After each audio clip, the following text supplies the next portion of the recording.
Hail Mary.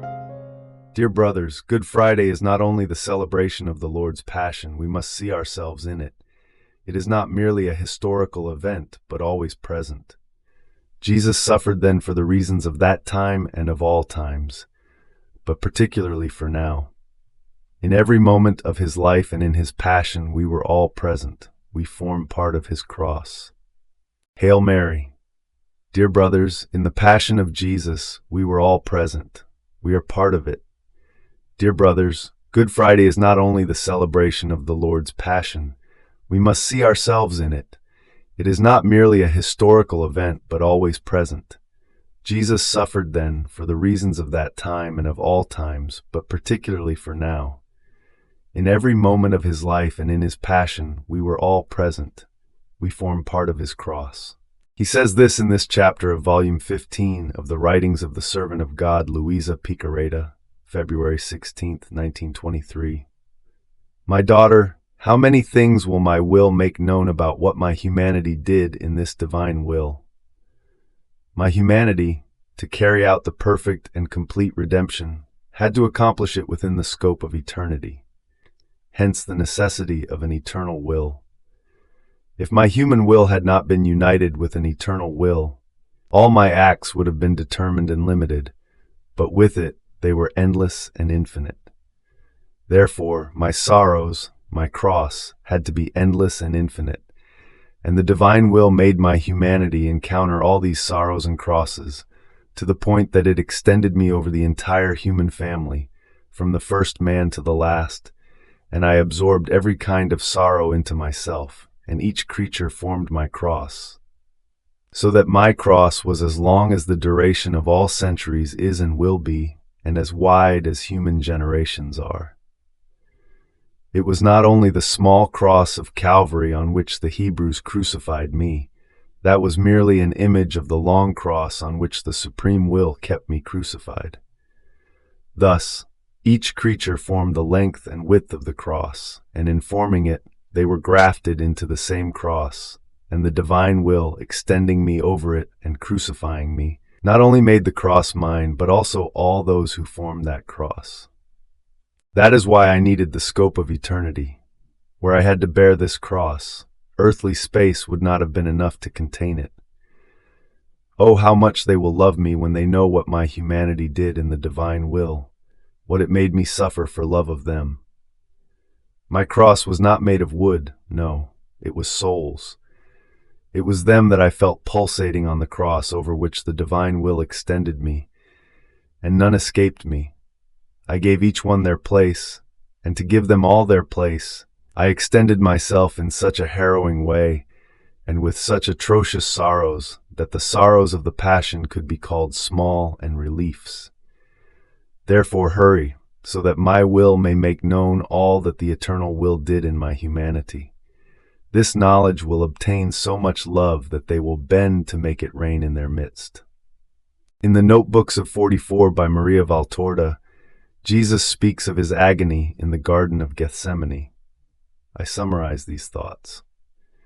The first part of the prayer had been painful, but he could still feel the gaze of God and hope in the love of his friends. Then it became increasingly painful, because God was eclipsed and the friends slept, and meanwhile the voice of life and that of Satan whispered to him, "You sacrifice yourself for nothing. Men will not love you for your sacrifice. Men do not understand." Jesus' prayer became agony. His human soul felt death, the eternal death of one who is forever separated from God, the torment of unrepentant sinners, the infernal horror. His heart broke from sorrow, and his whole body began to sweat blood. He invoked the Father. "Abba, Father, if it is possible, take this cup away from me, but not my will, but yours be done." That was the essence of the redemption. He accepted the cup that the Father presented to him by the hands of an angel. It was full of bitterness, but it contained the will of the Father, and only this gave him the strength to emerge from that tremendous agony and carrying all of us within himself to accept the Passion. But to his immense love corresponds an equally great sorrow. for the indifference, the ingratitude, the profanations, and the betrayals that so often render his sacrifice useless, a sacrifice that is perpetuated in the Eucharist and through his priests. And the supreme sorrow of Jesus in Gethsemane and later on the cross is entirely contained in that lament. My God, why have you forsaken me? A sorrow that, before being human in Jesus, is the divine sorrow of seeing that so many of his friends, his priests, whom he has called to become one with him, abandon him like the apostles that night and even betray him like Judas. My God, why have you forsaken me? Jesus said on the cross. A growing sorrow which he felt increasingly terrible from his prayer and agony in the Garden of Gethsemane. Note that he did not say, why have you separated yourself from me? Because the three divine persons are inseparable. They are perfect, indivisible unity. But that unimaginable divine sorrow of feeling abandoned, rejected by the infinitely beloved Father as something unbearable, is due to our presence in him. Each sinner in that moment was like a wedge driven between Jesus and the Father. We caused the greatest eclipse of the sun. We eclipsed the Father from Jesus. We were capable of making Jesus feel as if his hypostatic union had been broken, as if he were no longer God, the Word of the Father. We provoked this drama in the intimate life of the heart of God, in the relations of infinite love that unite the three divine persons. With the same intensity of love with which the loving Father and the beloved Son love each other, with the same love with which they love us.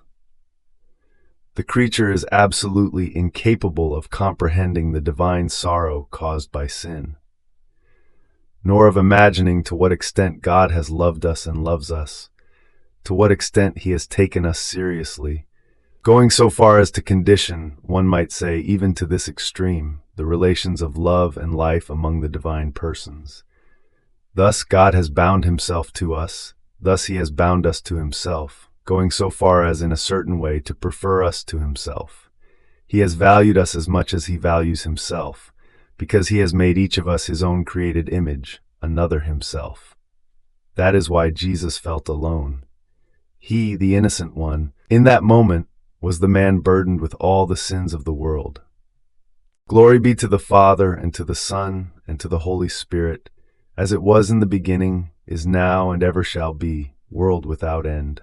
Amen.